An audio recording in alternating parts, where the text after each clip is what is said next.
all of it doesn't matter. It doesn't matter what I've been doing. None of it matters. None of it's making a difference. None of it's moving the needle. It's just getting worse. Today, we're in Ohio, visiting Luke with J&L Landscape. I've described what I've been through the last 3 years as trying to change the tires on a car while it's driving down the road. Everyone who works here is either gonna get fired or quit. This is where all landscapers come to die. Luke made $1.7 million in revenue last year. And these guys have a clue what I'm dealing with. No matter how much effort or time and money I throw at it, I'm still running into the same brick walls constantly. But right now, has more credit card debt than he has money in the bank. I get the impression like you almost want to quit. Oh yeah. Yeah, just completely burned out. My wife wants me to quit. My brother who used to work with me tells me I should quit. And employees are leaving. I don't enjoy managing people. Employees are stealing from him. I'm just not sure if it's worth it anymore. We had a zero turn stolen yesterday. Honestly, he wants to give up, and his wife is kind of losing faith in him. This is hard to watch, Luke. Can you do something? Like, is this even worth it? It's really started to feel like it's never gonna turn around. We don't make money. I don't trust them. I hate my job. I don't want to come up to work, and they don't want to show up either. It's never fun being told you're the problem. I know I'm the problem. This is the Business Turnaround Show. My name is Mike Andes. I'm the founder of Augusta Lawn Care, where we have over 175 locations around the world. And I travel the country fixing struggling businesses. Let's assume for a moment that you don't have bad intentions and you want what's best for them. Why would we not tell the truth? I have told him this has been a ongoing conversation. You're the reason I got high blood pressure. We need to stop the poison in its tracks. I mean, what if I am the poison? Our goal is to give Luke a strategy to turn around the business in the next 6 weeks. Okay, so. What you just said is why they don't trust you. I want to see the team rolling out because I need to see their dynamic with him for a second to validate what I think is happening, but I need to see it. All right, we're here. There's the Civic that we owe money on. Oh, we got employees sitting in cars beforehand. That's what I was looking for. Hey, Mike. What's up, brother? How you doing, man? Good to see you. Stuff. This is a great shop. Thank you. Work right next to where I live. Yeah, there you go. Well, that's good. There's good and bad, right? Yeah, but I like it. It works out good for me. My kids get to come over and bring me lunch. Good stuff. I love it. And you have 9 kids, right? I have 9 kids. Yeah, That's 10 is due good. next month.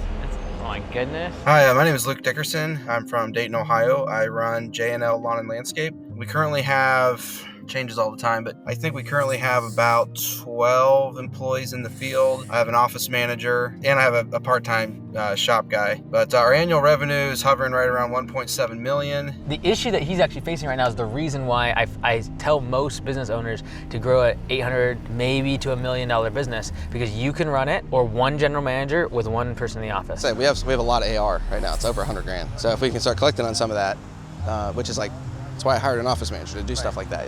That was her job, and she just wasn't doing a very good job of it. And right now at 1.7, he's requiring a mechanic, an operations manager, him as a salesperson, an office manager, etc. And it's just a harder entity structure to sustain. We're in a huge transition right now. So there's only 2 people here currently who were here last year. Really? At the beginning of the year, yeah. Really? Okay. So most of them are new as of this year? Yes. I'm not against it. He's obviously been successful, but it's a fact of he's being burnt out because the size of business he has built demands that he work 14 hours a day. I don't enjoy my business anymore. I used to love what I do. I still love the idea of what I'm trying to do, but I kind of just wake up every morning and I just hate my job. I always think about it from the owner's perspective when we show up. It's like, okay, he was very humble to allow us to come, and that's pretty amazing. Like, I really respect that, and I'll probably establish that right off the rip. Like, I'm amazed that someone would be grown this size, very established and well-known and connected, and be willing to publicly talk about like their lowest moment, right? Like this. What we have right now, we could make something good out of what we got. We have a serious people problem, and we're trying to turn that around. It's just, right now I'm paying our landscape operation to exist. It's not making me any money. So I don't know how to turn it around. We're trying. To then somehow think that I'm gonna come help them in like a couple hours, like I don't take that lightly. First off, egotistical to think I can change 25 years worth of pain and just flip it around. Secondly is there has to be something dramatic change. Is there a lot of customers unhappy just because of communication drops? It's getting worse, yeah. Yeah, a lot of unhappy customers. And that's some of my angst is like my business was built on good customer service. And I'm really getting discouraged with the emails saying your prices are going up, your quality's getting worse. But I hate that there's unhappy customers. It's just the worst thing ever. I was thinking about this morning is like, this is not just like, oh, like we need to do a couple little things, little tweaks to the business. Something is dramatically wrong. If for 25 years you've been growing a business and you cannot step away from it for a day, there's something really wrong with the company. How long have you been here at this space? We've been on this lot for 2 years. We've been in that office since last May. Okay. Oh wow. So this is actually pretty recent. It's actually pretty recent, yes. Okay. And for a while that's my shop next door. Okay. So you were up top there. Yes. And we were on my driveway for years. Really? playing Tetris with trucks. I don't enjoy managing people. I don't enjoy dealing with issues constantly. We're not meeting our goals that I'm setting for the company. No matter how hard I work at it or how hard I try, we're just not able to meet our goals. I'm just not sure if it's worth it anymore. I'm kind of looking for someone to tell me that it is and how to fix these issues. I get the impression like you almost want to quit. Oh yeah. I know what it feels like. I'm Last not judging at last all. year was total burnout for me, and I made the decision last year that I was not going to have another 2024. I promised myself if I had to go through that again, I'm definitely done. My wife and my kids are my number one. And if the business is taking from that, then something's got to give. I had tried to hire 4 different production managers, and I interviewed dozens of people. I was spending so much time. I was running hundreds of dollars worth of ads to try to attract the right guy, and I made offers to all of them. Those 2 guys went and then back to the other companies. Yeah, and they were just taking my offers. Yeah, they were just taking my offers and going back to other companies to get a raise. I was done. I was so over it. I was like, I am buried under the load over here, and balls are being dropped everywhere, and I hate my life. I just hate where I'm at right now. I hate it. I went out so bad, but I can't quit. I come into work and I hate it. I'm just putting out fires all the time. This isn't what I want. This isn't what I imagined myself doing. And I don't want to be the downer to always be like, okay, just get out of it. But he's always complaining, and I'm like, okay, why are you doing this? Why do you want to do that? Like, you said you want to run a business, but this is what it is. It's all the stress, all this frustration. Right. Really, do you really want to keep doing this? And I've been telling myself for years it's going to change. You know, I'm going to get better people. We're going to get better staff. We're going to be more efficient. We're going to be more profitable. And I mean, no matter how much effort or time and money I throw at it, I'm still running into the same brick walls constantly. We got a Ventrac loan. We got a U.S. bank loan.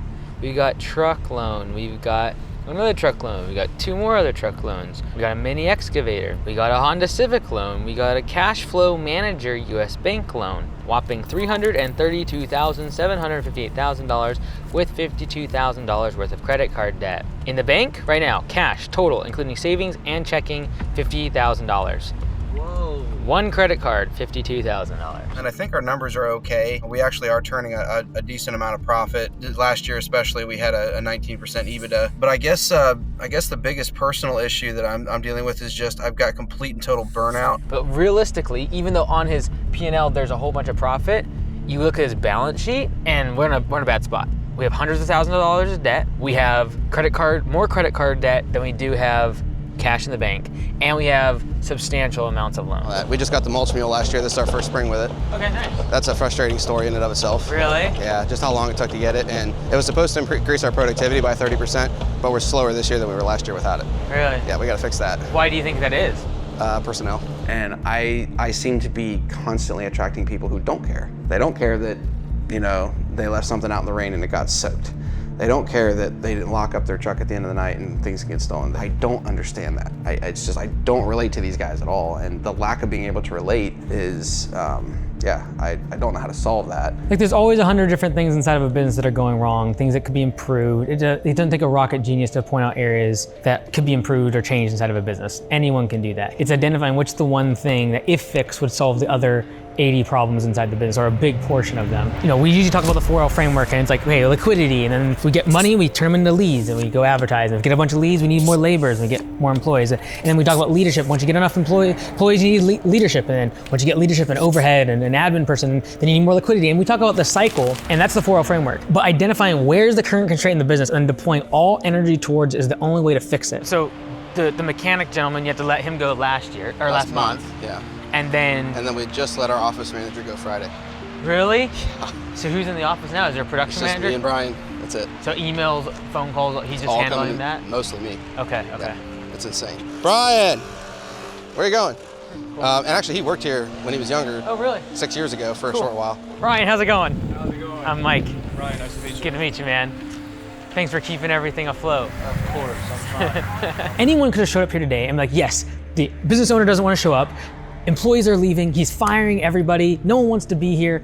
So there's so many areas of like where we could point out problems. But like, what's the one thing? It's leadership. That's the constraint to the business. Unless the leadership changes here, this business will not grow. The reason it has not grown for 3 years and it's stuck at 1.7 million and the business owner doesn't want to show up every single day is because there is a lack of leadership. But he's not here. Really? Is he not here on purpose? Well, let's put 2 and 2 of that together. We had a zero turn stolen yesterday. And he left it at a job site and somehow didn't realize that he did When that. all these ears aren't around, I'll tell you what I think. But Okay. I don't want to. Okay, yeah. It's been a very interesting couple of weeks. One of your crew leads? Yeah. The situations on that, the guy, we weren't even gonna fire him. He's not here today. He sent us a picture of truck wires that are trailer wires and said they got cut. It's just stuff like that. We weren't even gonna let him go. He left it 2 days ago at the job site. Yesterday morning, came out here and told us that they had left it in the hoop because it wasn't working. Well, I checked all my security cameras, they never put it in the hoop. So then we have dash cams in the trucks, I checked his gas cams, so he left it at a large commercial property. So they went back to look for it yesterday, another crew did, and of course it was gone. I don't believe that someone snipped his wire story. I don't either. Those wires were trailer wires. I know wires when I see them, those were not truck wires. Unless someone wired his truck with trailer wire. We called his bluff yesterday. Yeah, I mean, how do you leave him? He left one of those, the 36s. How do you leave one of those at a job site, come all the way back to the shop, unload your stuff at the end of the day, and then the next morning think you left it over there when you actually left it at the job site? That's either a serious lack of intelligence, or I don't know what you call that. But what I try to tell him is they don't think like we do. They don't care that it's a legal matter. They don't care. And it bothers me that they don't care. They're not going to. They should care. They're never going to. These, no matter, I think they're great guys, but no matter what, they're not going to see things how me and him see them. Oh, and we have another crew leader who didn't show up today because he's in court. So his crew that would usually, they are good to go though, without him still? No. And the thing is he told me, he said, I take full responsibility for it and I'll help you replace it, whatever I have to do. He just had that conversation with me yesterday, and then he doesn't show up today. Like I said, they're in the middle of trying to figure all that out right now. They're juggling. Yeah. This is part of my frustration. It's like I'm trying to have a 15-minute from circle to roll out. Right. And no matter how hard I try, it just never happens. This is where I think when the 4L framework, most of this is a leadership problem. There's labor problem, but and there's liquidity problem, but those are downstream effects of the leadership. And that's why as the company grows, the role of the leader is much less seen in the financial. It's hard to see a good leader. I look at these financial statements, I see a good leader. It's hard to do that. But as a company scales, you have less and less leverage of doing more work. And so when I see someone working 17, 18 hours a day on manual tasks like answering the phone, doing emails, et cetera, and then they're this size, they've forgotten the fact that they have a higher leverage use of their time, which is work through other people. Like I said, we have 2 guys who are still here who were here at the beginning of last year, and that's it. Yeah. Everybody else is new. That's part of my stress, is how do you train that many people that fast? I can't be watching bank accounts, running reports, managing dispatch, selling jobs, ordering product, looking at the numbers, taking care of Mrs. Jones's gate that got left open and her dog got out, handling clients that are mad and upset and threatening to sue me and all kinds of stuff. Are you doing sales and Yeah, estimates I'm doing all? everything. Yeah, all of it. And at the size we are, I find myself constantly jumping back into that role because someone has to do it. And I can't expect one person to do 3 things, even though that's what I'm expecting of myself because that's what I've been doing. And that's why I'm so burned out. It's because I'm just trying to do so much. I'm trying to be all things to all people and failing at all of it. I tried hiring a salesman, spent a lot of time with him, and he ended up taking an offer at another company that beat mine. And I was offering him over 100 grand. So everyone's offering a ton of money. It's ridiculous. Because if he can do a good job, great, 100%. But if you can get everyone else to work from 80% to 90% and you have 12 people, that's 120% increase in output. And in order for this business to grow, I have to grow. We've reached the limit of what I can do, where I'm at. And so you have to start focusing and thinking out how do I work through other people instead of how do I just do the work myself. And that's a different mode to operate in from when you're going from a labor and grind hustle mode to now I need to be a leader. Very different. Your schedule should look different. The way that you approach people should look different in the business because you're thinking about how do I operate through the time of others. So when he would address the crews, since I've known him, it's at this level.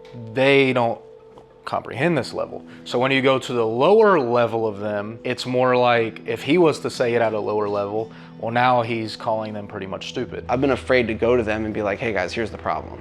Because I feel like they're not gonna understand the problem. It's above their pay grade, so to speak. When I say it at a lower level, and this is why I've told him, Luke, grow the business, I got this. Worry about that back there. Because since I've been here, and he's even said it and seen it, they take what I say a lot differently. They respond to him way different than they do me. I have to create a layer between me and the crew. Because no matter what I do and what I say, there's a stigma that you're the boss. Even if I'm gonna say something positive, just approaching them, you can tell they're like, oh crap, it's the boss. You know, it's like, I mean, Brian can attest this. I don't yell, I don't scream, I don't chew people out. Like when you're smaller and you're a solo operator out in the field doing most of the work yourself, it's mostly physical stress. Then as you get employees, there's the stress of being a manager. Now what he's stepping into, as you grow a larger organization above 1 million, like you're looking at the stress of the psychological. 1.7 is the exact size my first location was at when like I decided to franchise? No, well, we decided to franchise, but that's when I decided like everything had to change. Oh. I remember like it's a very critical point. Yeah, just like same kind of breaking points in so many areas. Yep. Every single day there's something wrong happening. And so as you grow the business, the type of stress changes from physical stress to financial stress as you get employees and your margins get collapsed. And then eventually it becomes psychological, where what he's going through right now, where you're working tons of hours. Every single day there are employees walking off the job, unhappy customers, things are breaking down, and that can just get wearing down, especially after 25 years. The fact though that people close to him are telling him he wants to quit makes it really hard. Yeah, just completely burned out. My wife wants me to quit. My brother, who used to work with me, tells me I should quit. I don't want to be a failure. I'm terrified of failure. I want this to work. I know that it can. I just don't know how to reach that. Yeah, well, the thing is, look, if you as the leader are broken and you don't want to be there every day, your team knows that. And so if we can't fix that, why are we surprised when there's churn and we can't get anyone to work here that's really good to stay? If the owner doesn't want to work there. Like if the owner loses passion for the business, they should close up shop. I kind of get a lay of where everything's at. I understand it because I've had the mutiny. I've had the whole crew pull me into a meeting and say, here's our list of demands, otherwise we're leaving. I've had a general manager go start another business, pull the whole team with them. Like, I get it. So I get the problem. Now let's think about like, where are we going from here? If I was coming to you, Brian, and I was like, what needs to change? Your current thought is he kind of needs to step back from the team, let me cook for a second. Yep. You need to pull in an admin person and a salesperson, your operations, and then he steps back from the frontline team. Is that your current thought process? Yes. Your thought process is that way because you feel anything he says to them will be taken incorrectly and wrong right now. Yes, because it's been proven so far. Yes, but based off what I've been told and based off what I've seen. And when did you move over here? So I worked for him in like 2018, 2019. Got it. I said, man, you're making a lot of money. So I opened my own company. Okay. I scaled it to about 700,000. Cool. And then the big dog around there that buys all the little guys gave me an offer I couldn't pass up on. He's just a legit guy, and that's why I'm willing to swing for him. Yeah, and I can attest to when I let Jason go last year. When the crew got here, I updated them on what happened. I didn't divulge into the reasons why. I just said, Jason's no longer here. I don't need to get into details, but it's like, it doesn't matter what I'm saying. They're not hearing me. And let's assume for a moment that you don't have bad intentions and you want what's best for them, why would we not tell the truth? In order to keep the lies from spreading. I guess it's because I feel like the truth is going to be misconstrued anyway. It will be misconstrued if they don't trust you. And right now they don't trust you. No, they don't. If you don't have trust of the team, no matter what you do, pay for performance will not work. Open book management will not work. Hiring more people and a different office person, will not work if they don't trust you. Yeah. You don't trust them, by the way. That's why the cameras went in the trucks. Why I've told you that that trust is a big issue. Even like with some of the guys, I don't trust them to do this, this, and this. And I have told him this. This has been a ongoing conversation. Yes. Because I do. We have a guy that's been here 3 weeks. I promoted him today. He would not do that. And we have new working interviews coming in all the time. The guy who's being promoted to crew leader, who's driving this truck today, has only been with us for a week. He's already being promoted to crew lead, not because he's not good, but simply because we have no better option. Somebody just called me, so I will call him. Gio. I don't need your phone. No, come here. I need you. Where's landscapers? Gio is officially a foreman. Letting everybody know that. Gio is a foreman. Congratulations. As of today. I will take a swing on these guys. I will show them things. If they're showing me things, I will risk whatever.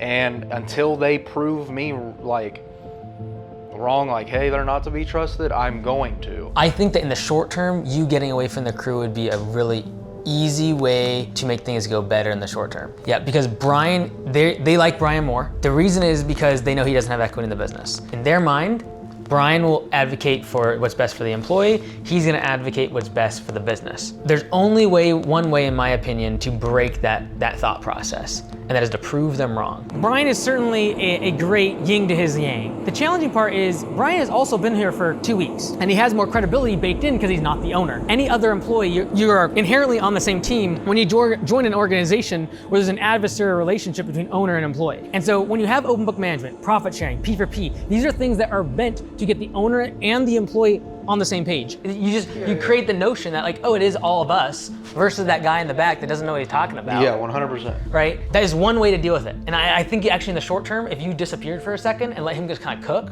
especially the next few weeks, it would be better. But eventually he's gonna move on. He wants to move on. And then there's gonna be another leadership vacuum, and we're gonna have more problems. And so like, the leader has to be leading. And if there is no trust going to the leader, no one will be led. They have asked questions, like obviously, as you know, they've asked And questions. I was really hoping that the people I had here in the office or Brandon in the shop, I was really hoping that we were a team and that we were pulling for the same things, only to find out that in my absence, it was totally different. Hey everyone, I just want to interrupt. It's Mike Andes here, I'm in the studio, and I just want to say a quick thank you to Luke for even allowing us to show up. I know there's gonna be a lot of people in the comments that will bash him, but the ability for a business owner like himself to allow us to come, be vulnerable and share so that everyone here can learn, I just want to say a big thank you to him and to his team. Also, the whole problem of having team members not show up every spring and having a new team constantly churning through the business is extremely hard to build any successful business. And that's why actually I created this book called The Off Season. And if you don't want to buy it on Amazon, which is totally fine, you can go to mikeandes.com/workshop and get it completely free in video training format. But one paragraph in here I want to read to you. It says, off seasons will keep you poor. The goal must be to fix the off season, to get steady leads all winter long. By doing that, you'll keep your laborers through the winter. When spring comes, they'll be ready, trained, and experienced, not newbies. These employees have prepared to handle the busy season.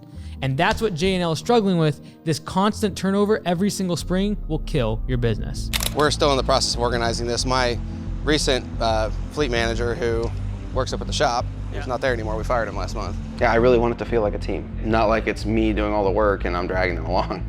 You know, and they don't want to feel that way either. Nobody wants to be in a company like that. You find out a lot about people after they leave, and I found out after he left that there was things he was saying to the crew, and it just wasn't a good culture fit anymore. Yeah. Unfortunately, that's been our story for 3 years. Same thing with the office person last week? Yeah. Joy, our office manager, we would talk about doing things like we should probably get cameras in the trucks because we don't know what these guys are doing. Or we'll have clients that call up and say, my lawn never got cut, and yet it was recorded that it got cut. Did it or didn't it? How are we gonna know? You know, so if we have cameras in the trucks, well, we'll just go back to that day and see, oh, there we are, we're parked right in front of Mrs. Jones' house. We did in fact cut her grass, here's the proof. Yeah, I'm afraid of giving people information that could be not helpful. Like sometimes arming people with information just allows them to wreak havoc, you know, so you have to be careful who you give information to because they could use it the wrong way. And she was all about it to me. But when the guys would come in and they were talking to her about it and I wasn't here, she's like, yeah, Luke's putting cameras in the trucks because he wants to spy on you. And it's like, no, I don't sit here in my office all day watching truck cams while drinking Kool-Aid. You know, like, that's not what I'm doing, and yet that's the image they have, is that Luke's sitting in here watching me all day to catch me doing something. I'm not trying to catch you doing something wrong. I just happen to notice someone's not wearing seatbelts. You know, you kind of tend to not want to go back there, you know. You've been burned before and it's painful, you don't want to go back to where it's painful. That's our natural reaction, right? We want to retreat from pain. Everybody's valued in a company, but as an office person, office manager, do office manager stuff. We found tons of stuff she was neglecting recently, the past 72 hours. I needed to promote somebody, and I wanted to promote organically from within, so I felt like my office manager's husband was the best bet for production manager, so I promoted him. But I ended up having to let him go in May of last year, and it's my office manager's husband, so you can imagine that was rough. But her priority was to be out there and turn everybody against him. Being a bug in their ear. And I told him from the jump of being here, when you fired her husband, that you should have never hired, when you fired her husband, she should have walked with him. You should not ever hire family. It just doesn't work. That's why my family that owns companies, I don't work for them. I can't. It just doesn't mesh. And Some of my best employees from a work perspective though have been family members. I'm one of 13 kids, so I have a ton of brothers. Yes, and that's how he views things, and I tell him the same thing every day. They were good for certain parts. The guy that was in here, he's a culture destruction. Is it just burnout? or there's structural issues with the business. He's been doing it for 20 plus years. Like that's in and of itself exhausting, especially when you can't keep people and if you've been burned a bunch by managers. So I know all the feelings. I've built, like the first location, it was at 1.7 the year I left. So I know exactly where he's at. It feels like it's constantly a struggle between, you either have guys who are excellent technicians but terrible for the culture, or people who are great for the culture but terrible technicians. Can't find the unicorns that are both. Here, I'll go prescriptive mode. I rarely do this in a turnaround. I'm usually most of the listening, I try to guide you. So this is my prescription, okay? You stand up in front of them and have extreme ownership and say, the reason this business isn't doing good financially, here's the numbers, and people aren't staying, is my fault. Is my fault. Yes, it is. And empty your chambers. If you allow them to do that on you, you now have down the road, after time has gone on, the ability to hold them accountable to the standards that you anticipate for them to have. Like the reason there's no extreme ownership of your team is because you're not taking extreme ownership of the business. Like that's just facts. Like extreme ownership of the leadership position is, why did I have an admin person that I allowed them to be a cancer? Why didn't I fire them sooner? I should have. These are the things we know as leaders, and the only reason they don't take extreme ownership of their actions out in the field is because we don't, as leaders, take actions at the top. They are simply a byproduct of the leadership that they have. And the reason people leave businesses is because of bad managers. It's not because of the pay. Your pay is decent. It's good. Yeah. It's comparable. Yeah, we're very competitive. Good trucks, good equipment, nice shop space, been around for a long time. There's stability in the position. It is simply a function of they do not want to work for Luke. Yeah. Yeah. So then it just becomes, Well, I've said from the beginning, there's something about me that they're reacting to, and I know right, that. so we can fix it. Leadership is a skill, I keep going back to that, but man, it's a tough one to learn. And it's an infinite game when it comes to leadership because I stink at certain elements. I'm just not good at leadership. And that's the constraint to many of our growth. And that's why so often at times when you look at the 4L framework, we talk about liquidity, we talk about getting more leads, we talk about getting more employees, but like ultimately, if you fix leadership, it has a reverse effect. Like your laborers get more efficient. All of a sudden you do better marketing because you have great leadership and like people want to work for you and there's lots of word of mouth, so leads come in fast. Liquidity, you get better margins because people are more efficient out in the field. So leadership is the stem of almost every single issue, whether you're one employee, whether you have no employees and you have a family. Like if he can just get his wife on board, like I can't even imagine like having someone that for 15 years doesn't really want you to be in the business. You're pouring yourself into it every single day, and the person that you love the most is actively wanting you to leave that place. And so I would say, this is my 2 cents, and you will have evidence to prove me wrong within a year if you did this. I would take the cameras out of the trucks. If I knew I could count on my team, yes, I would not do it. Right, so we have to take the first step in building a trusting relationship because they do not trust you and you don't trust them and they have evidence. So would you think I should just shut the whole camera thing down right now? I would use that as a good faith measure to show that you trust them. So how do we handle a situation when it arises? There's a traffic accident and we don't know what happened, and it's just their word versus the other person who's involved. If you want them to trust you, you will have to trust them. And yes, there will be times there's an accident and you don't get it on camera. So my location has been in business for 11 years now. We had one accident, cost us $6,000. We don't have any dash cams on the trucks. There's 15 trucks. And the reason for that is because they trust that I'm gonna back them up, and if they damage something, they will tell me. And that's always been that way. It's been where there has been mutinies. And in that culture and environment, we don't make money. I don't trust them. I hate my job. I don't want to come up to work, and they don't want to show up either. And if you don't want to show up to work, they don't want to either. Yeah. Like if you don't love what you're doing, and you've lost the passion for J&L, you've lost it. The number one thing for a founder, an entrepreneur to do is stay in love with the business. Because if you're not in love with it, no one below you is going to love it. Yeah. No one else is gonna have the passion, and that purpose statement will not be fulfilled. How do I stay in love with it when my wife hates it? The same way that you get your employees to fall in love with it, and that is align the incentives of the business with theirs.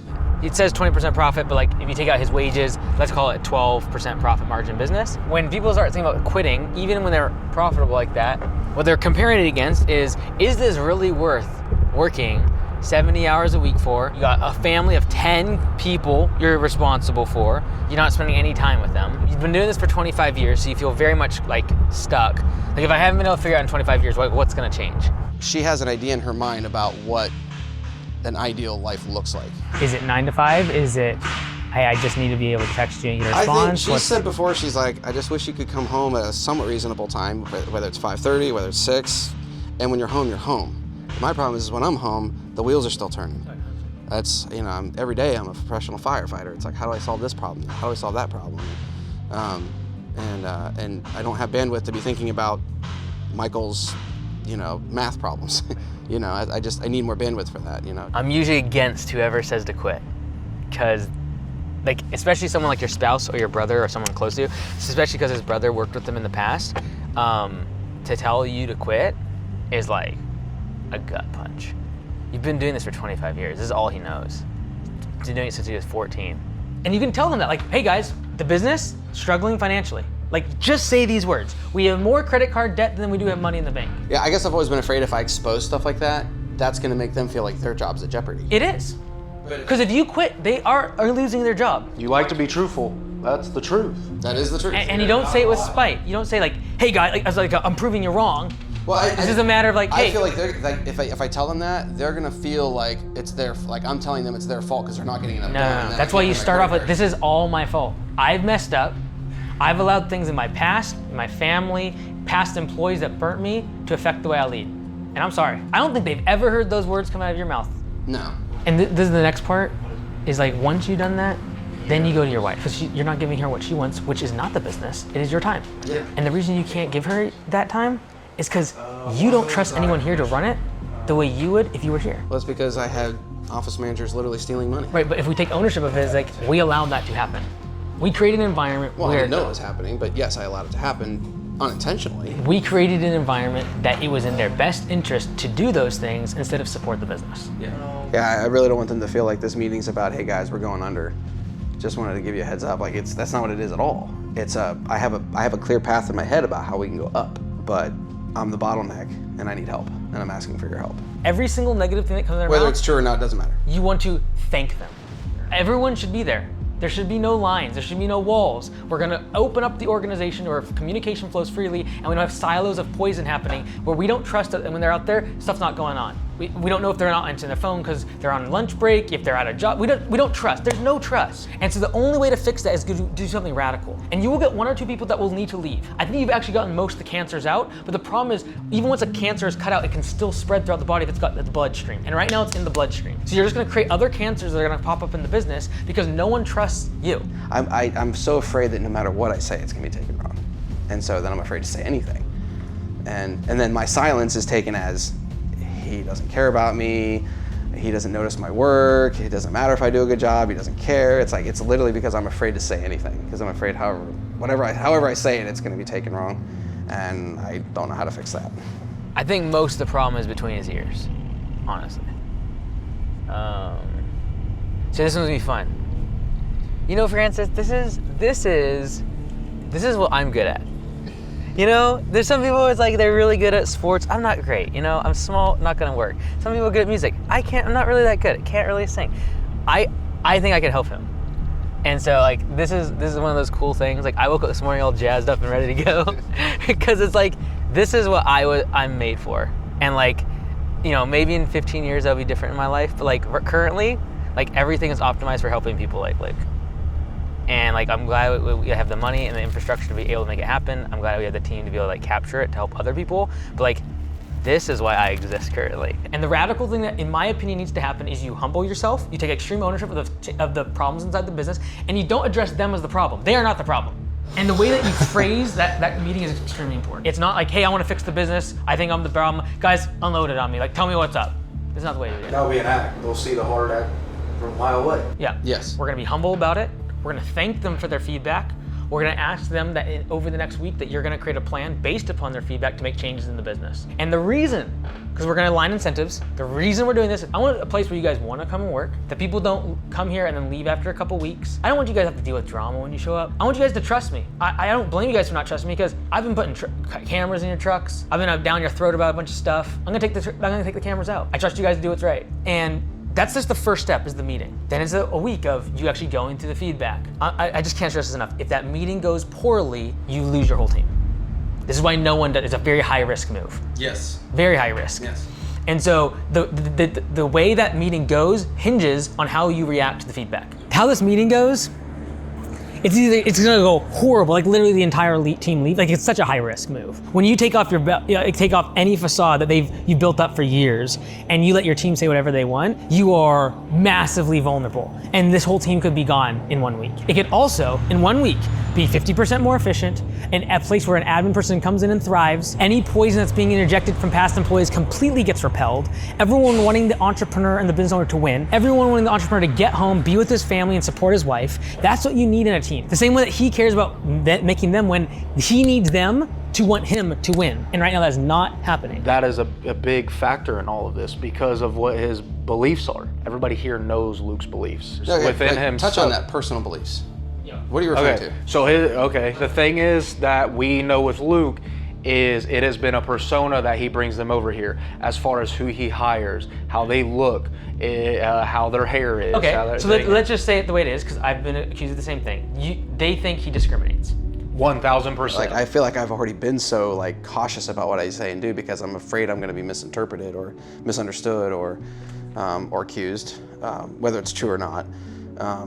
And maybe that's some of my building the shell, building the defense. Example, give me an example. Like is it okay, like, hey, so you should when do X, Y, and Z, or what? No, so I'll give you a straight up example. When I hired Gio is African American. Okay.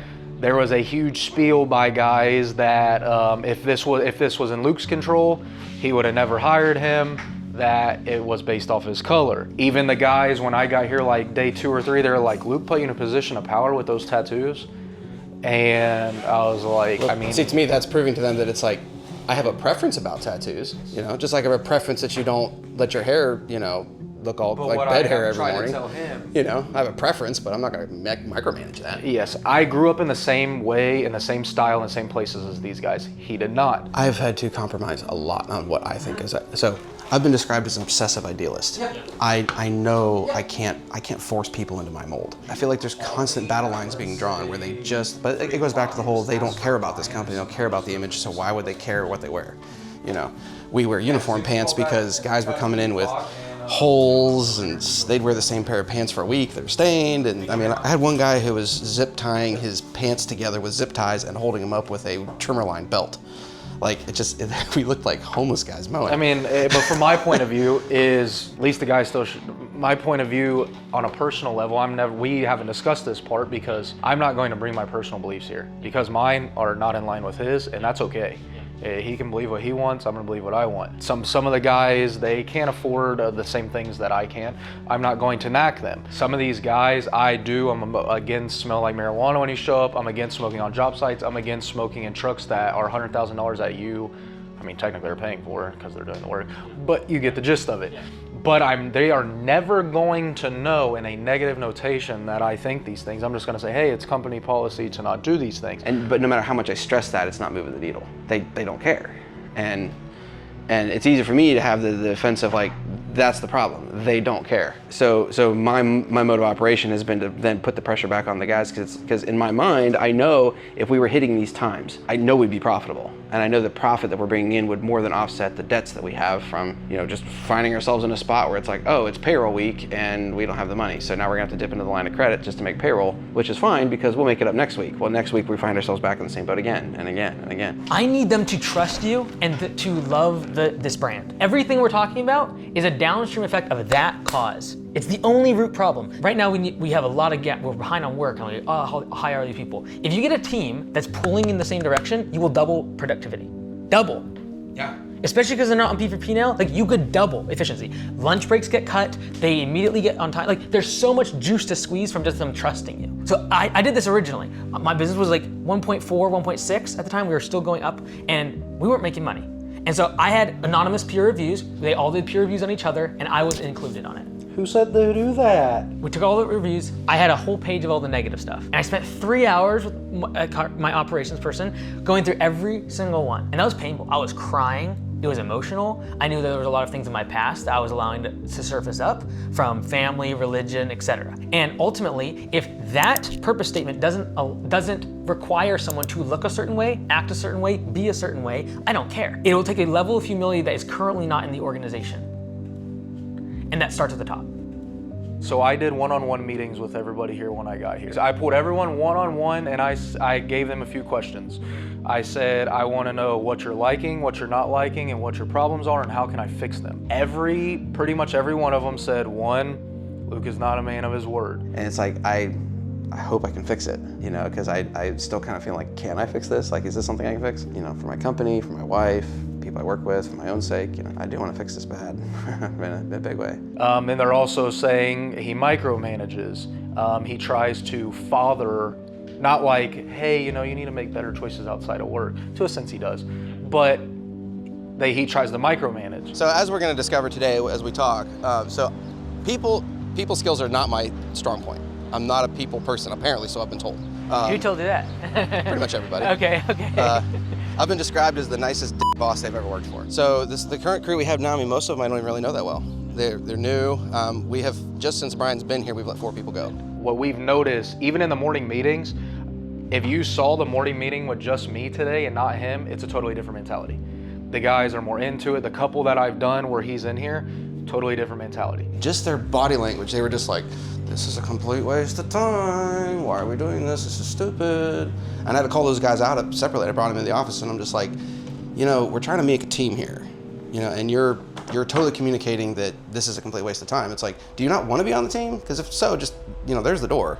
I'm not making you be here, you know. Even today, I had to tell them, I don't know if you heard it, but as they were talking, I said, shut up. Like, you guys are, and it's only when it's him. If I'm talking, they're like, okay, like they'll listen. Yeah, they relate to him because he's not the boss. I guess Jonathan's not here today either, is he? We already knew that. Yeah. He's normally exercise guy. All right, guys, get on the circle. All right, Chris, let's take it out. Say something you love about landscaping. You can make a lot of money. Mowing side, lion stripes is nice. Pretty much have to, if he is speaking, I have to go back through every person and say, hey, he meant it this way.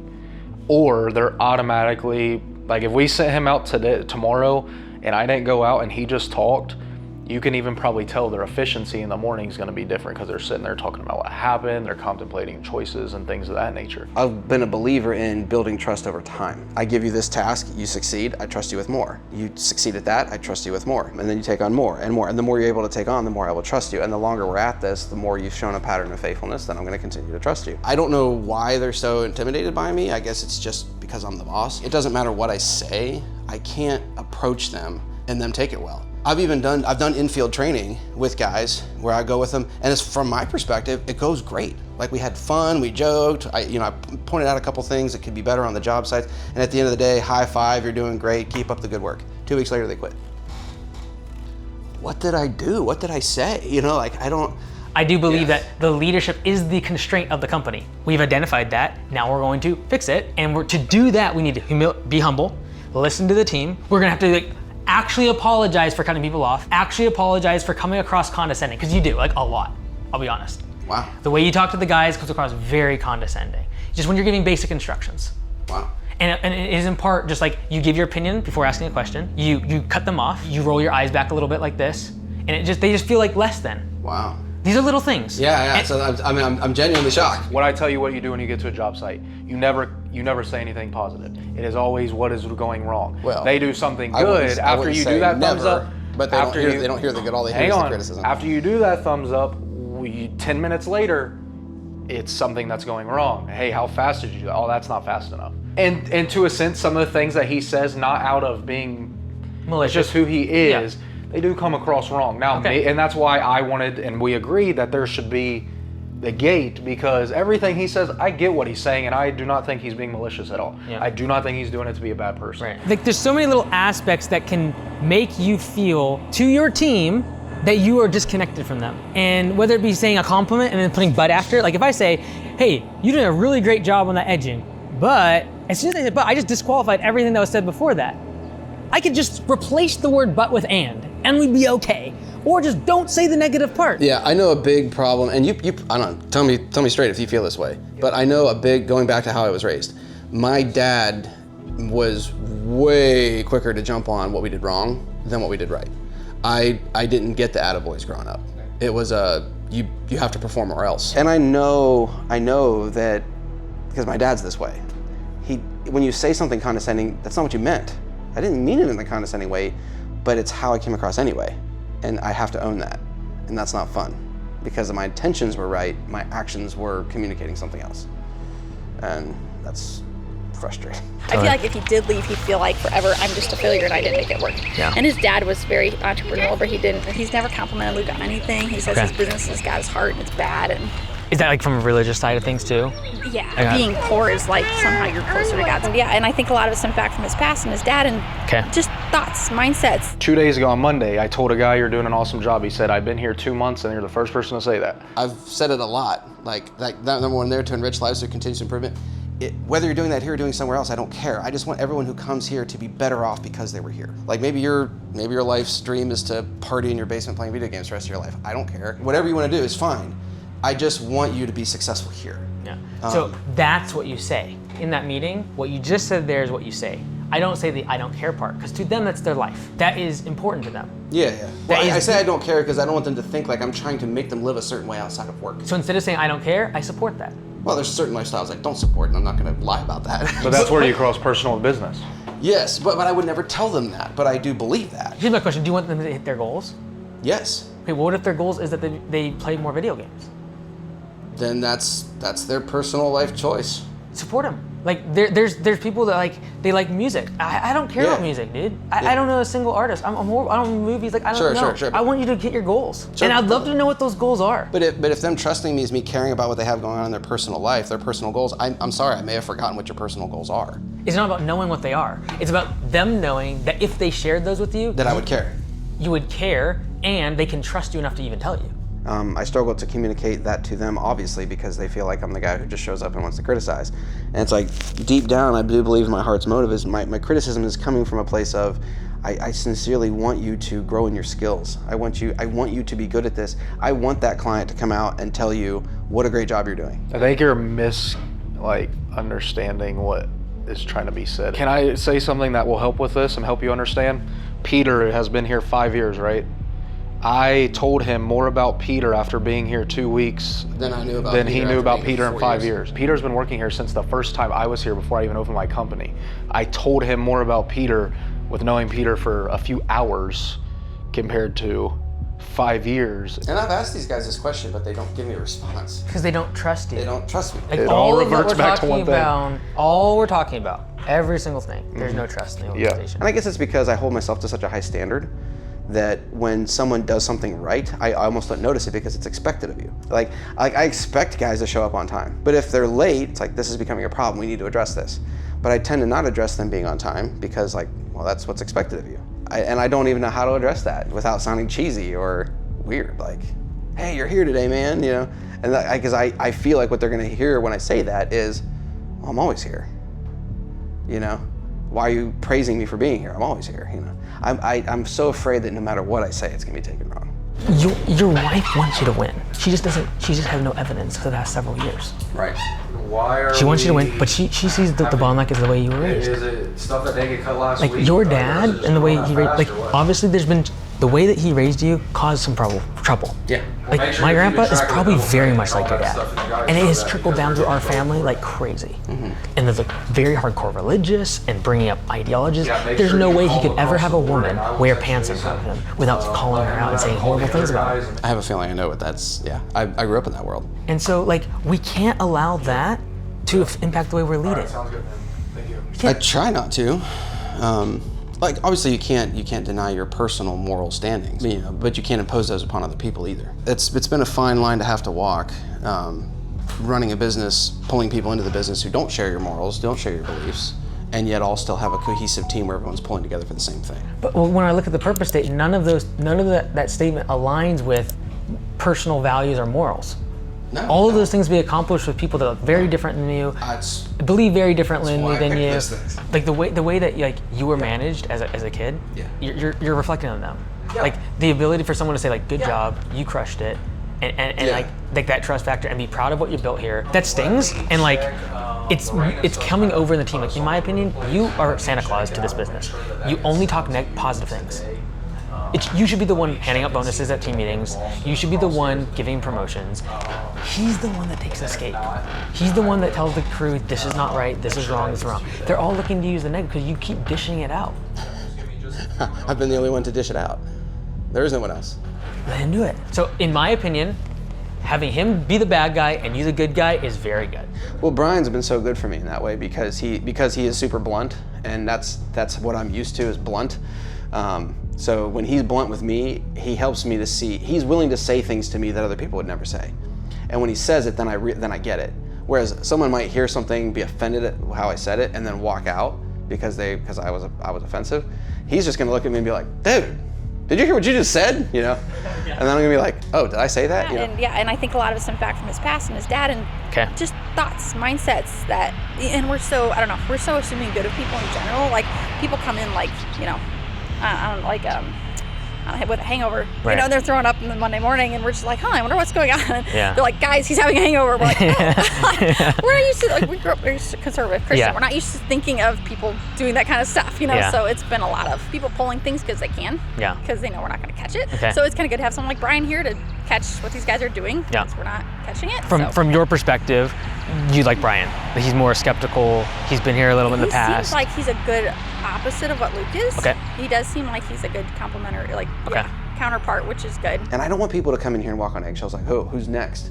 No, it's like, no, it's not who's next. It just, you know, don't do anything worth fighting.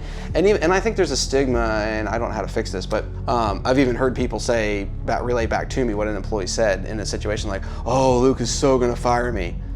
You obviously don't know me that well.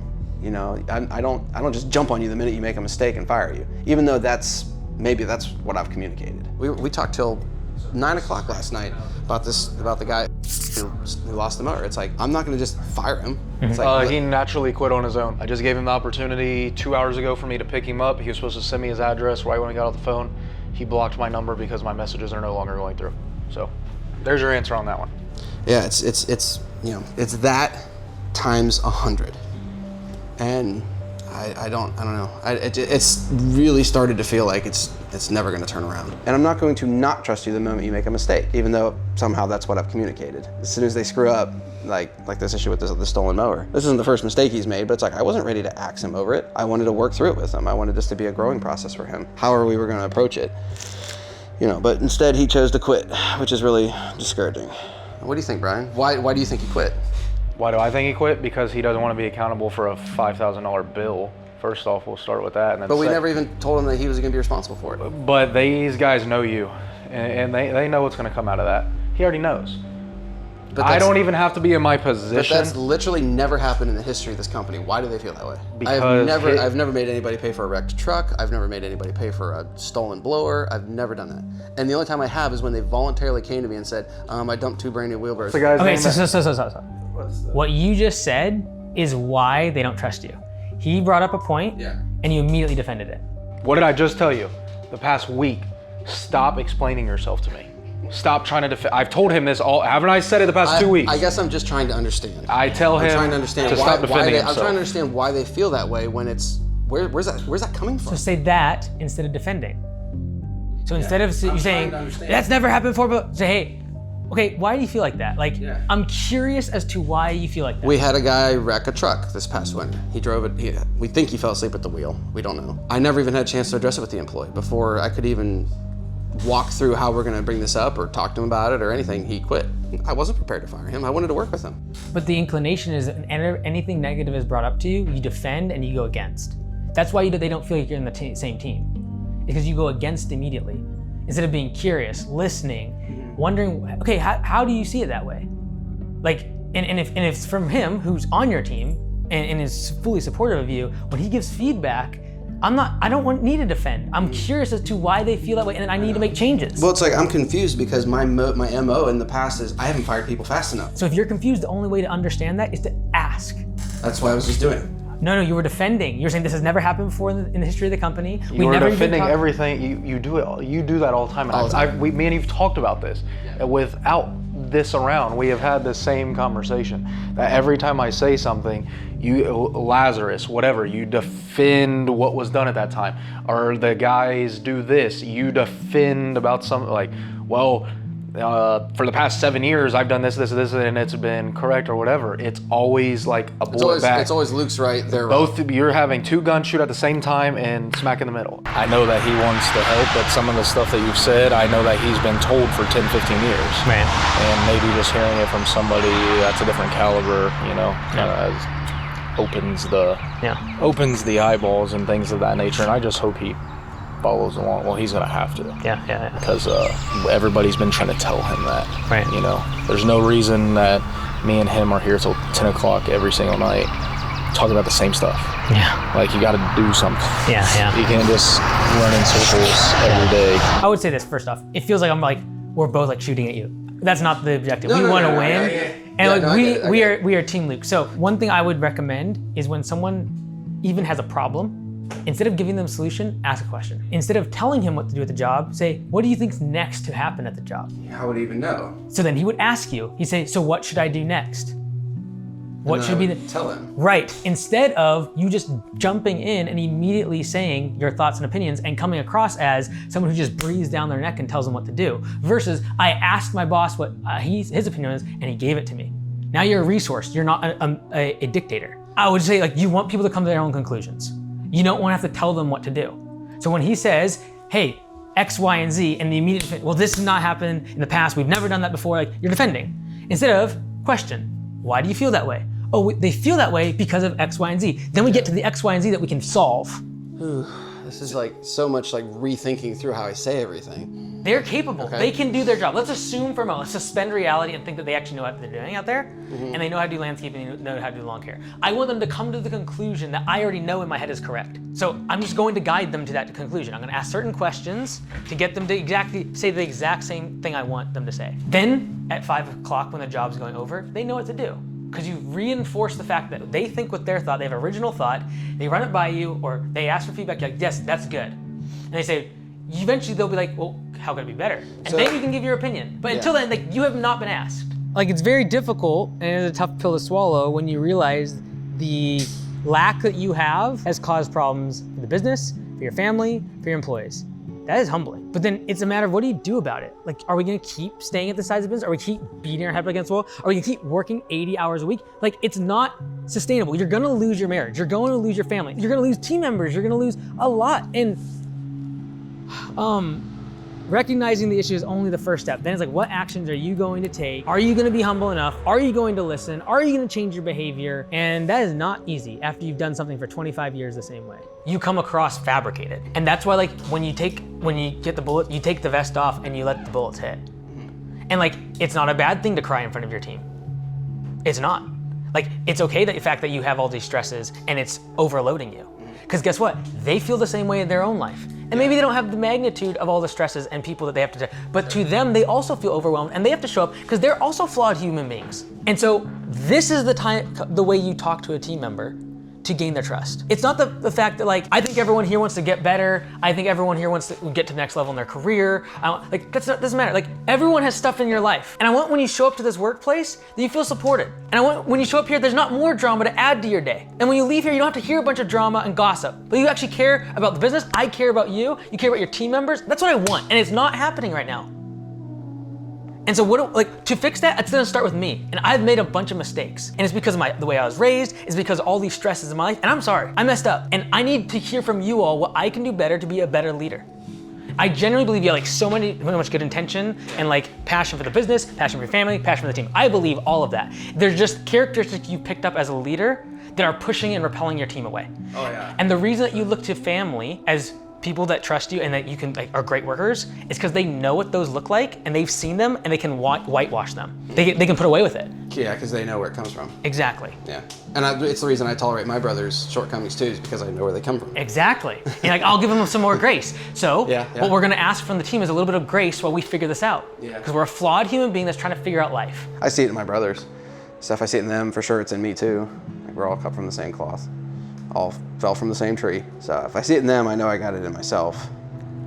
I would have liked to think that I've taken steps to mitigate those negative character traits of self-defense and putting up the wall and interrupting. I guess I still didn't realize how much I was doing that either. Like, Like I didn't even know. I don't even know I'm doing it. It's one of the biggest reasons, honestly, that I don't want to quit, because I know if I quit, I'm giving up on the very opportunity for the best thing to bring out my character deficiencies is my company. Hey, entrepreneurship is the best self-improvement plan you'll ever have. And that's why I want to keep going with this, because I want continuous improvement. Yeah. I want to improve. And the fact that you've hit 1.7 installed there for 3 years says there's a constraint, and that constraint is you. What's cool is you can fix it. So like, I'm giving you literally 2 things to do. Meeting with the team. Yep, which I'm all about. 1 week of listening, absorbing, thanking people for their criticisms, and trying to take action on it. So I have one maybe stupid question. Yeah. What if none of them say anything because it's already been driven enough? Great, so we have already some bullets in the chamber that we know exist. So then he would address those publicly? You unleash them. Okay. Say, well, in the one-on-ones, here's a couple of things that were brought up. And you do it as if you were one of them. Yeah. Would it be helpful for me to present it as like a, hey guys, I know things are said all the time. No. That's I you just did what he said not to do. I don't trust you when you go out these doors. And it's like, usually when we leave here, I'm like, okay, these do things on your website. Do these things inside your team, your compensation model. Do these things from a loan and debt perspective. That's not what we're talking about. We're talking about like very nebulous, soft skills that will take years to figure out. I think if you did that really purposely for a week and you ask people, hey, if I cut you off, I actually want you to tell me to shut up. So one of the guys in Augusta Nation, he had this problem. He walked around $10 bills in his pocket. He said, every time I cut you off, I need you to tell me I'm gonna give you $10. He said the first day he lost $200. Wow. Wee. Yo, real quick. Oh, you'll real quick figure it out. You do that in your meeting. Hey guys, one of the things I'm working on this week. That's a great idea, actually. And I'm trying to not. You help me remember that? I'm gonna be rich. I'm telling you. So that's like one thing. And then you ask for another, like, hey, what did you notice this week? Like, is it something I can improve? But I guess that. Very good. But like, those are the little things that like, it's not easy. It's not tangible numbers and digits. Yeah. You're not gonna go to a training or a mastermind and learn this stuff. But your team will tell you if you listen. I did the follow-up call with Luke, and things are the same, if not worse. So I tried doing the meeting that Mike suggested. It went about like I expected it would. I got 0 feedback, like none. We're just running into the same old nonsense. Guys are coming in every day asking for pay advances because they're broke and can't afford anything, and they got bills to pay. And so I'm trying to handle these advances and trying to learn payroll, and I got behind on some truck payments. So I'm paying. It's like I'm trying to. I haven't touched my company's record, like financials, in over a month because I haven't had any bandwidth for inputting receipts or running P&Ls or anything, so I have no idea where we're at with all that. Our company efficiency is pretty awful right now. And Brian just found out Sunday that he's got stage 3 cancer. Really? Yeah. He just starts chemo next week.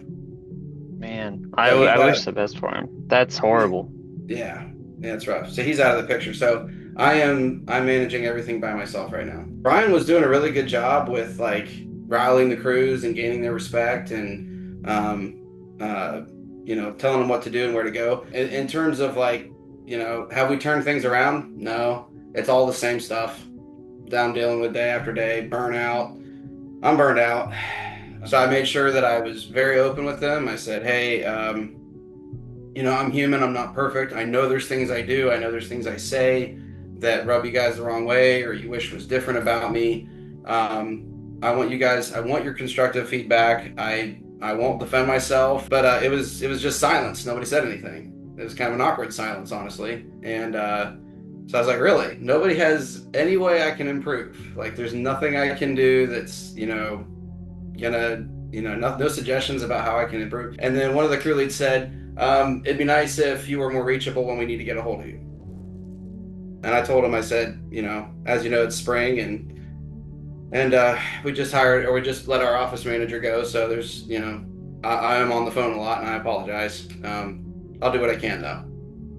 That afternoon, Brian had like every single person texting him saying like, what the heck is going on? Is J&L going out of business? Like they're not going to talk to me. So most of them had their connection with Brian. So him leaving kind of probably, did they leave or what? Yeah, the team? Yeah, a lot left. So he lost an entire landscaping crew, multiple team members, like 3 to 5 people. And sounds like a handful of like maintenance employees like also either left or were fired. Yeah. Okay, so what's he gonna do? Work his way out of it, slowly hire. Like I asked him like, what's the plan here? And his plan, I think, is just to work harder. Yeah, I'm doing all the billing, all the email. I'm responding to 3 different company emails right now, answering all the phone calls, doing all the sales, doing all the production management, daily dispatch. I'm working till 10, 11 o'clock every single night. I'm exhausted. It's not delivering measurable results. So it's like, what do I do now? Like, I'm just like, something's got to give, because I can't. I just have my 10th child was just born 2 weeks ago. He's 2 weeks old today. Congratulations. And I've been trying to take time to be home, because my wife is, she's not sleeping well at night because the baby keeps getting up all night, and I'm trying to be a dad and be a business owner, but I'm literally like getting up in the morning, eating breakfast, going to work, working till 9, 10, 11 o'clock at night, going home. Like, I'm not even seeing my kids, and my wife's just managing the home without me, and it sucks. And I want to fix it, but it's like there's a minimum amount of stuff that has to happen at this company, or it's not going to work. Mm-hmm. Money has to get in the bank. We have to make payroll. We have to get our jobs done. Yeah, because it's like, how do you convince somebody to join the team when it's this level of stress? You need someone that's like an A player like Brian, right? Who's like willing to jump into the fire and like put it out with you. Yeah. And Brian's now out of the picture, and so I'm back to the drawing board with that one. I'm supposed to have my brother. He's supposed to onboard next week. He was 2 years ago. He was one of our landscape crew leads, and he was supposed to train directly under Brian, but now Brian's out of the picture. So yeah. I don't know how comfortable he's gonna be working under me directly, because he is my brother, and it gets funny with family. Yeah. But he's gonna be well paid. He knows the quality expectations. He's an excellent landscaper. So that'll help, but he suffers with people skills. So I don't know how good he's going to be at gaining the respect of the crews. We'll see. That was one area where Brian was doing really well. They respected him. And when he said jump, they jumped. So I don't know. I guess we'll just see what happens. Man, that's brutal. Like, obviously we just want the best for you. So I'm trying to think. Yeah. Like, because like obviously it's like getting that company vision is like important even in times like this, right? Because of like, I know, but like I'll just be straight up honest. I've abandoned the whole company vision, mission, all that stuff, because that's where I've been for the last 3 years, and pushing for that is not getting us anywhere, because we're not achieving any of those goals. So time for a new vision. What is that vision? My vision was build a better team. Well, the building a better team thing's not gaining any traction either. I humbled myself before my crew. I opened myself up for criticism and got none. Why? Yeah, and did Brian open it up with like some harsh criticisms? Brian wasn't there. And Brian was supposed to be there, but the only morning that week that Brian was even here for the morning meeting was a day that we already had a meeting set up with the Ohio Bureau of Workers' Comp to do a safety intervention meeting or whatever. So we had no time that morning to get it. And then I was supposed to do it the next day with him, and he wasn't here because of his medical whatever health issues. And so by last Friday, I just decided I'm doing this with or without him. Like, yeah. I can't just keep prolonging this meeting, waiting for him to be here for it. So I just went ahead and did it. Yeah. So we just didn't have anyone to like open the floodgates, it sounds like. No. Brian wasn't there for the meeting, and it fell flat. So yeah, when I asked him, I was like, so did anyone bring anything up? One thing was brought up, and it was just like he did a great job taking it in, and then just still provided a reason for why that wasn't being met. The expectation wasn't being met. I did have one of my employees, he's my new fleet guy. I did have him in here yesterday, and I brought the thing up again about last Friday's meeting, and I said, now that it's just you're here, you were part of that meeting. He said, yeah. I said, is there not anything that you can give me, like something I can work on, something I can improve? He said, well, you were raised really different than the rest of us. Your upbringing was so different than what most of these guys relate to, that you just don't relate to them and they don't relate to you. I said, okay. And he said, that makes it hard for them to respect you because they feel like you don't relate to them. How can I help that? What can I do to fix that? And he said, I don't know. I said, well, I appreciate the feedback, but how can I take action on that? He said, I don't know, maybe just try to be more understanding about what they're going through. Like, these guys are broke every single paycheck, every single payday. They're flat busted broke. They're worried that their rents, or their landlord's going to shut them out, or that their electric's going to get turned off, or that they won't be able to pay their bill, or they won't have gas to put in their car to get into work, or whatever. And you know, I don't know.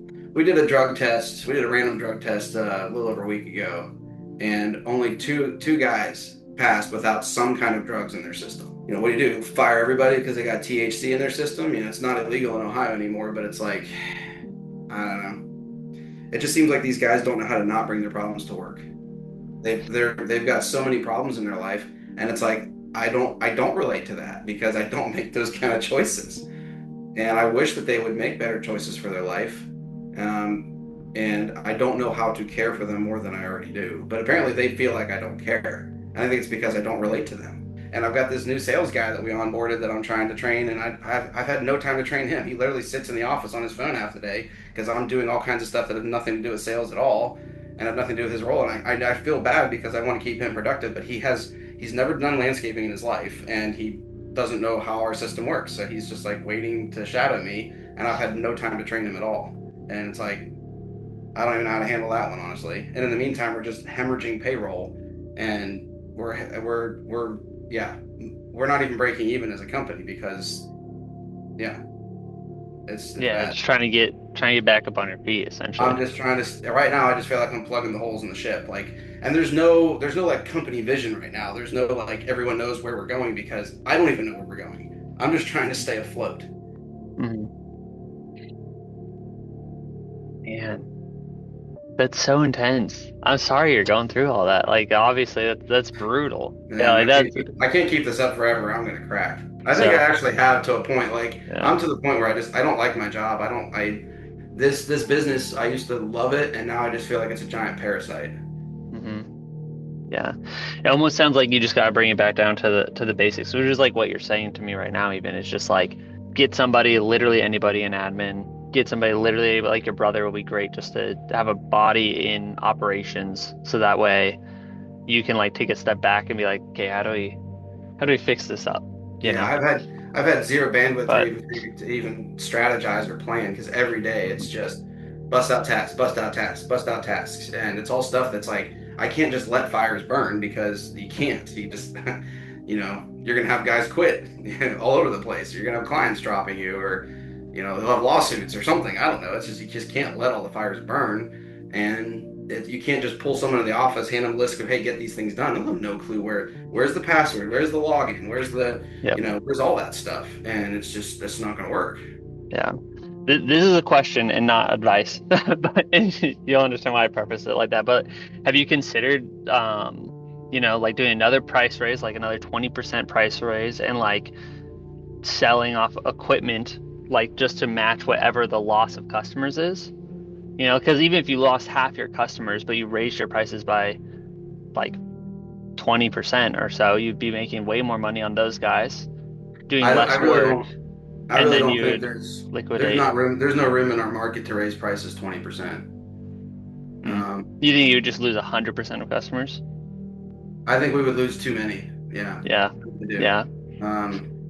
I think we're already at the max end of what we can be. I mean, there may be room for a marginal price increase, but we already sent out an email at the beginning of the year informing all of our clients that there would be no price increase this year. So what would you tell them to do something different? I mean, like, I told them you should scale down, but I was like, yeah, sell your equipment and like raise your prices, try to get like more work, make more money, do less work, sell your trucks, like get some like liquidity so you can have some breathing room.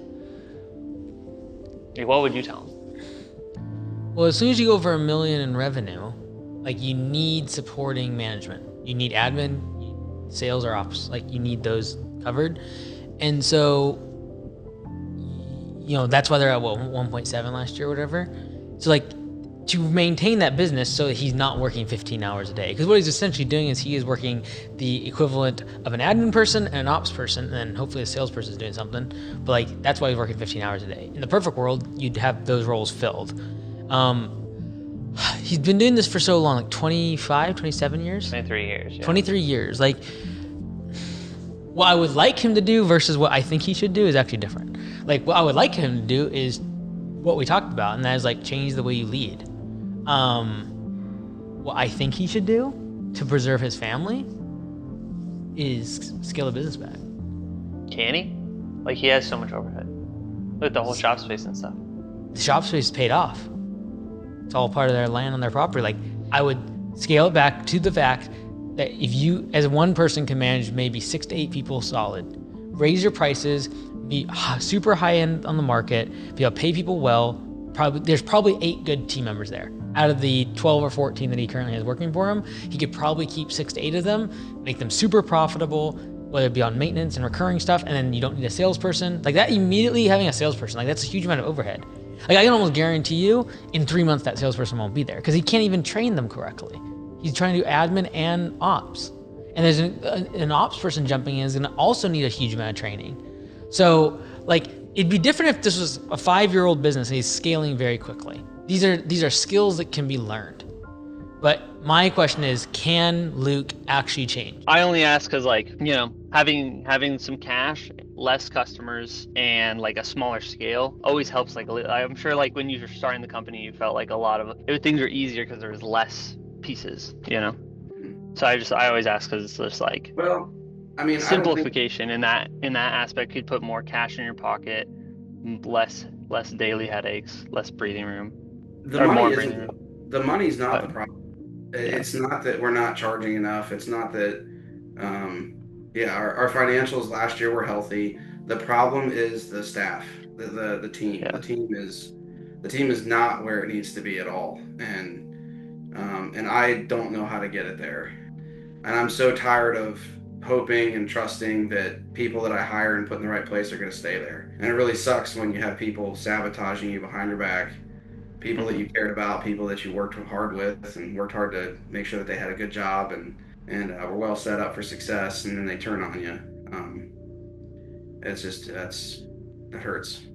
Makes it hard to trust anybody else to take on that position. It really does. I mean, every time I hire somebody, they put them in a seat. It's like this new sales guy I got now. It's like he's on a salary, and for the first 2 months, he's not going to be producing anything for this company. Mm-hmm. In the meantime, I'm paying him every week, and it's like that's and I just have to hope that he works out. Yeah. And I won't know if he's going to work out until he has a chance to show me what he's made of. But I just feel like it's going to be the same thing with the next guy and the guy after that. Mm-hmm. And I'm just really afraid at this point. Like if I am the problem, I'm going to ruin every single person I hire into this company. Mm-hmm. Like if what's going on is a me problem. If I don't know how to fix me, then every single person I hire is at some point going to react to me, and I'm going to ruin them. And I won't even know I'm doing it. Somehow, some way, I'm doing something wrong. I'm saying something wrong. We can't sustain where we're at forever. We're in the hole this year so far, and we have to get out of the hole.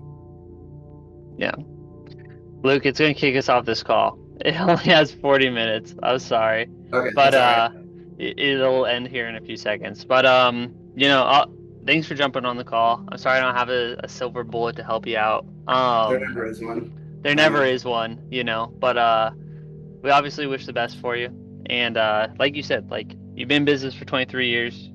I'm sure you'll get this figured out. And I'll reach out to Mike and see if there's any other advice that he has, especially after these updates. If there's any direction or even priority they can help you with, I'll make sure that he gets that over to you. Yeah, please update him on where I'm at, because I'm open for any advice I can get right now. Realistically, he should be a general manager that does sales, operations, and admin for 6 to 8 employees. Runs a $900 to $1 million business, extremely profitable, but he goes home at 5 o'clock. I believe that is a shorter path to success and work-life balance compared to trying to find an admin person, training them up, getting a salesperson, training them up, getting an operations person, training them up. I don't see any evidence that he has the skill to do that. And I would say that to his face, and it stinks because there's a huge, we're supposed to turn these businesses around. So this is an L for us. I'd say 4 out of 5 businesses when we leave and 6 weeks later, they are on a trajectory of turning around the business. This is a big L. and it stinks because like this is not why the turnaround show exists. But like I don't want to be like the turnaround show to be where it's like I go to a business like, yeah, everyone just scale back. But like in this case, are we trying to optimize even for growth and having a high revenues? Or like it's kind of a problem when you have a new kid and you haven't spent any time with them, and your wife wants you to quit. Like these are elements that like will cause fatal issues in life, business, etc. Like I would fix that. And I think the fast way to do that is raise prices by 30%, lose a bunch of your customers, cut out your crews and services that don't make money, all the news, he's a bunch of good guys who've been with them for a long time. Go back to those, be profitable on them, be a general manager that can manage 6 to 8 people. But when you have 12, 14, 15 people out in the field, you need an infrastructure of management, and he can't afford that right now. And so as much as he wants to think it's not about the money, it's a function of like, well, then why are you working 15 hours a day? What's the first thing he has to focus on? Like how, like... Well, you're gonna have to purge the customer base because you have so many leads and new work. So you just raise prices? You raise prices. And yes, you'll get a lot of people mad at him. 20 or 30% of people, we need to leave. And to make that happen, you will probably have to raise prices by 20 or 30%. But if he did that, it would be profitable enough for him to scale back, get through that pain, and then run a profitable business that he can manage himself. And like, that's not fun. And this is the funny thing. Everyone under the guise of, I don't want to have key man risk, or I want to be able to, I want the business to be able to operate without me being there in daily ops. Under that guise, they grow the business. And now we have for 23 years been growing the business, and we have not attained the goal. So something is fundamentally wrong with our strategy. And there's something fundamentally wrong with the skill of the leader to be able to attract talent. And so do I try to change that, or do I just go to the straight root of the problem that can be fixed in 3 weeks? And that is raise prices, get rid of customers, and then let the chips fall with the team to where you have 6 to 8 people that you can manage every day. And then spend time with your family and make more money. Like if the goal of the business is to make money, and the goal of his life is to spend time with his family and support them, both of those things can be achieved with radical violence.